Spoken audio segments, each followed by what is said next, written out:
ஒரு சிறிய யானை வாழ்ந்து கொண்டிருந்தது. அதன் பெயர் குட்டி. குட்டி மிகவும் நல்ல மனசு கொண்டது. ஆனா அது எப்போதும் ஒரு விஷயத்துக்கு பயப்படும்தான். தன்னம்பிக்கை இல்லாமை. நான் பெரிய வேலை செய்ய முடியாது என்று அது அடிக்கடி நினைத்துக் கொண்டிருக்கும். ஒரு நாள் காட்டில் பெரிய பிரச்சனை வந்தது.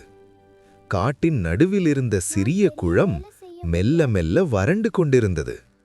அனைத்து விலங்குகளும் கவலையடைந்தன. நீர் இல்லையென்றால் நாம் எப்படி வாழ்வது என்று மான், முயல், குரங்கு எல்லாம் பேசிக் கொண்டிருந்தன. அப்போ குட்டி மெதுவாக வந்தது. நான் ஒரு உதவி செய்யலாமா என்று தயக்கத்துடன் கேட்டது. சில விலங்குகள் சிரித்தன. நீயா, நீ இன்னும் குட்டிதானே என்று குரங்கு கிண்டல் செய்தது.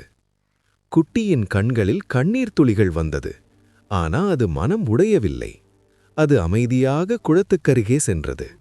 அங்கிருந்து தன் நீண்ட தும்பிக்கையால் தூரத்தில் இருந்த ஆற்றிலிருந்து தண்ணீர் கொண்டு வர ஆரம்பித்தது. ஒரு முறை, 2 முறை, பல முறை. சூரியன் மறையும் வரை குட்டி ஓயாமல் உழைத்தது. மெல்ல வறண்டு போன குளம் மீண்டும் தண்ணீரால் நிரம்ப ஆரம்பித்தது. அனைத்து விலங்குகளும் ஆச்சரியப்பட்டன.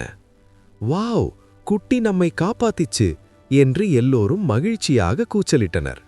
குரங்கு வெட்கப்பட்டு சொன்னது, மன்னிச்சிடு குட்டி, நீ ரொம்ப துணிச்சலானவன். அந்த நாள் முதல் குட்டி தன்னம்பிக்கையுடன் வாழ ஆரம்பித்தது. கதையின் நெறி: உன்னை சிறியது என்று யாராவது நினைத்தாலும் உன்னை நீ நம்பினால் பெரிய சாதனை செய்யலாம்.